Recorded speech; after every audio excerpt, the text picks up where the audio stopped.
I finished Catabasis, and here are my thoughts. Before we get into that, hello, my name is Kenny, and if you like content about books, cozy life, adventure, travel, then my account is probably the one for you. My most anticipated release of the year, and I have finished it. It was a journey. Here are my thoughts. I ended up giving this book a solid 4 stars, just flat 4 stars. With reviews, I always like to start with the negative, end with the positive, just so we've got a good arc. The negative of this is there is a chunk, a 100-page chunk in the last third, which was incredibly slow for me. It was, yeah, it just took me out of the incredible pacing of this book. And it was introspective. It was necessary from the perspective of understanding why characters come to some conclusions that they do at the end of the book. But I think we could have done it differently. It felt slow. It ruined the pace.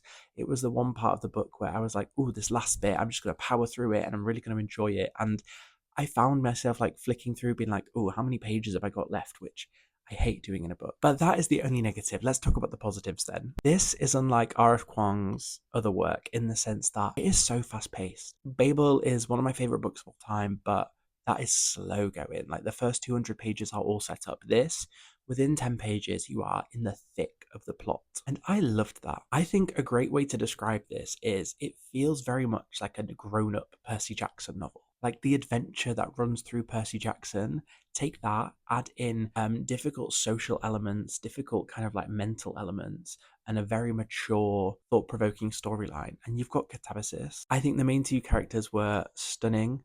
I think they were really well written, especially Alice. I think you've got her whole kind of like rounded sense of self, not just in how she looks and how she behaves, but also how she thinks. Heard criticism that it is overly academic. I wholeheartedly disagree. I think although it is very academic in places, that tapers off towards the end. And also, you do not need to have read in detail the works that R.F. Kuang is talking about in this novel. You don't. If you want to, look up a quick summary. I did for some of them, completely helped. I got it. But I think it's purposefully confusing. I think R.F. Kuang wants us to come up with our own version of hell because everyone's version is different.